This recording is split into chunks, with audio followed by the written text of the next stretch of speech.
fourth up here. Was okay last time out as we press on to Fast As You Can, horse number 3. A 4-year-old mare by Gingerbread Man. Will Gordon's on board on debut. Blinkers go on as well for the debut outing. Has had 7 jump outs and a trial, so has had plenty of practice leading into this. It has. What about that last jump out? It pinged the traps like a greyhound. But then how much was there under pressure was my concern there. That's what I thought as well. It's seemingly in a jump out. Should have won the jump out from where it was, and it didn't. That was at Pakenham. So plenty of early toe. Just a bit of a query as to what happens with this horse over the last 200 or 300 metres. Take out the 4, take out the 5. So let's head along to Little Miss Rich, horse number 6. T.A. Nugent rides for the Maher and Eustace stable. 4th up, so should be fit and has been placed her last 2. Yeah, that's right. Look, puts herself on speed. I think she's fairly limited in terms of ability, but she hasn't struck an overly hot race, and her ratings are good enough to be winning this. Just a query for mine is the price. $1.45, pretty skinny, but I said that half an hour ago about Nick Ryan's horse, and she won pretty comfortably, so it might be another case of that. She's a hot favourite, Little Miss Rich, as we have a look at number 7. She's correct. Filly by Daneridge on debut for Monica Croston and Gerard Gilmore. She's had 3 jump outs. The latest was on the 21st of December. Thought it was a reasonable jump out. The form has been franked with Obsessive Nature coming out after then and winning on debut. That's right. So that's a positive for She's Correct. And she looks like probably a horse that will improve under race conditions as well. I think the 1,000 metres is a good kick-off point for her. It's not an overly strong race, so she gets another one that at a big price might be able to run into the top 4. Number 8 is Stormy Mistress, coming back in trip after kicking off over 1,318 metres at Geelong, where she was just too keen and did a number of things wrong. That's right. But importantly, she SP'd at $8.50, and she did show gate speed, albeit over 1,300 metres, when refusing to settle. So I don't mind the fact that she's had that, sort of 3 or so weeks to get over it. They've freshened her up, I'd suggest. Bring her back to the 1,000 metres. She probably won't over-race over the 1,000 metres like she did over 1,300 metres. And because of that and her SP, I thought she was a sneaky chance to knock this $1.40 pop off. She was at $8.50 on debut. She's got the tongue tie going on for the first time as well, and Lucky Neindorf on board. 9 is Sweet Alyssum, Ciaron Murray to ride. First up, hasn't raced since June. Has had a couple of recent jump outs, and thought that the filly by Starcraft here was getting home okay in the latest one. Yeah, she comes home. She came out of that Zapateo race at Geelong on debut, which is where Tiara Jewel came out of as well. So it was a handy maiden, and it was on a soft 7. She was $21 on that occasion. I like what you said as well about the jump outs. I thought the last jump out was okay. So she's one that I think is a real improver this preparation, and she's another one that could be a chance to knock the favourite off. So a field of 7, we've seen all of them. What are the 4 that go into the numbers here?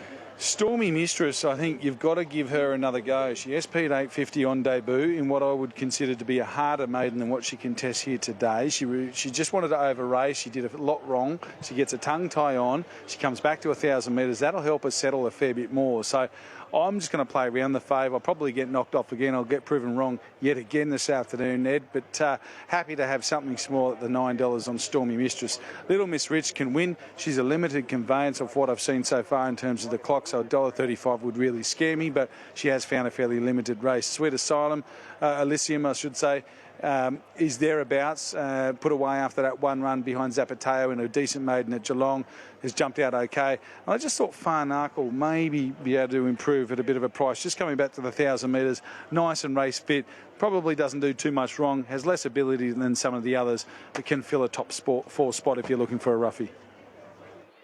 This market update is brought to you by Bet365. Oh, Nick, if we were right all the time, tipping and punting would be the easiest game in the world. But that's why it tests us. And Little Miss Rich has come in even further since our last update of the market. She's at $1.35 after she was at $1.40 earlier on. $6 about Fast As You Can, who opened up at $5 this morning. Stormy Mistress has come in a point from 10 to 9. $10 about Sweet Alyssum. Kentucky Lemonade is at $16 and $41 for Farnarkle and also for She's Correct. So that's how the market assesses these runners as they head to the gates for the 4th. So they are heading to the start then. 1,000 metres, field of 7. Little Miss Rich is the favourite for the race. She sat outside the leader last time out. Where have you got her mapped here today, Nick? Well, I think she'll go forward again. I mean, she might even just lead this field. She's from barrier 1, so I don't think Teo will want to get crossed on the $1.35 pop. You think you want to kick up and hold the lead. Hasn't really been a real leader-dominated day. In fact, if anything, you probably want to be 2 or 3 or 4 horses off the fence, maybe. Here's Stormy Mistress. This is a recent a trial, I should say, at Moe. Of course, she failed on debut, but I thought she looked okay here, Ed, and I think she'll improve a stack at her second race start. And as I said, I was just happy to have a little nibble at the $9. There she is, back to the inside, and I thought she did a decent enough job. And at $9, it's got to be worth something, doesn't it, Ed? For sure, as you say, the starting price profile. And a couple of gear changes just to perhaps correct the things she did wrong on debut. The crossover noseband for the first time, the tongue tie for the first time as well, too. This is Little Miss Rich. This is the race I was referring to just before. This is at Colac last time out and finished third, sat outside of the leader. And I thought she kept on well enough. She's been in the market every time she's gone to the track, too. She did, that's right. It was okay. Look, I don't think the race is rated through the roof, but it's probably good enough to be winning this race. She wants to lay in a bit there. Look, when I look at her, she's not a big horse. She hasn't done much on the clock. She's still got a couple of quirks where she wants to lay in and stuff. So for me, I can't back them at $1.35 when they're doing that, but I concede she's the horse to beat. As fast as you can, a $10,000 purchase through the sales. Began like a bullet out of the gates, but then was slowing down the longer the trial went on, I thought. Well, that was the thing. I mean, maybe take her up to the Meadows, and she'll definitely win up there. Just a concern here, though, is when you in a jump out, especially, Ed, when you lead by 4 or 5 lengths like she did in the middle stages of an 800-metre or 900-metre jump out, to then end up getting beaten 4 or 5 by the winner, or 3 or 4, a bit concerning, I would have thought, when you get a sort of a 7 or 8 length turnaround from the 400-metre mark. Especially beaten like that, pushed out. Exactly, pushed out, had the lead and just couldn't go on with it. So expect her to be prominent in the run, but I would suggest that over the last 200 metres she's going to paddle to the line. You'll get a few of the others coming through. So you're with Stormy Mistress on top? I am, yeah. I think she's worth a bet at the $9. As I said, we got it wrong in the previous race with the odds-on favourite knocking us off, but I'm happy to play again. I'd probably have something small on the 9 as well. That's held its quote quite nicely, despite the money coming for the fave. Terry Bailey's going to join us for a chat after this race, but right now we're joining him for the call of the 4th. Thanks, Edward. And I've got to be honest with you, I couldn't take $1.45, $1.50 if you put a gun to me head. She can win, she could win by 10, but at that price I can find 50 horses at even money that are a better bet than her. So I went looking for value. I went the 8 and the 9. They've trialled better than they've raced. So I'm thinking they're a little chance of knocking the favourite over. I don't see any value at all in Little Miss Correct. She was fair the other day without being anything startling. I know it's not a strong race, but the bottom 2 have shown some ability in trials and jump outs throughout their career.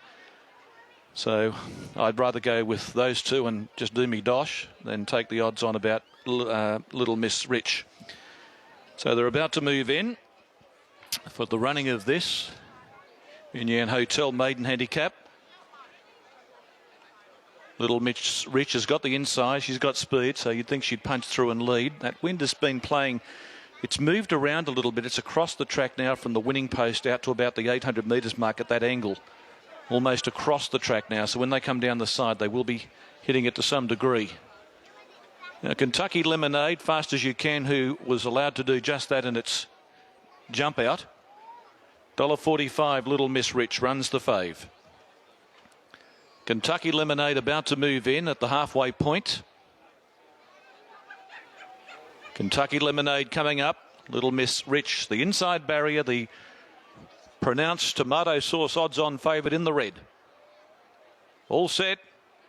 Racing. Little Miss Rich away pretty well near the inside. Kentucky Lemonade and Far Knuckle going faster, joined it in a line of 3. Stormy Mistress, fast as you can, can't muster really. Sweet Asylum getting up on the fence, and She's Correct 4 lengths away and flat to the boards. Kentucky Lemonade led off the leash. Led 2 lengths Far Knuckle, Little Miss Rich on the fence, a length and a half away, Stormy Mistress and Sweet Asylum. Fast as you can, having trouble keeping up, and so too She's Correct as they near the corner. The front runner is Kentucky Lemonade. as they race to the 450, a length and a half. Little Miss Rich getting off the fence. Stormy Mistress went to third. Sweet Asylum fourth, and that's your race as they turn. Kentucky Lemonade in front by 2 lengths. Little Miss Rich every chance, 2 lengths away. Sweet Asylum. Kentucky Knuckle about a length in front. Little Miss Rich going up on the outside to join it now, and maybe coming home the better is. Little Miss Rich takes the lead. Sweet Asylum's running on with Stormy Mistress, but Little Miss Rich is going to win at the odds-on quote and goes home to win by 3 lengths.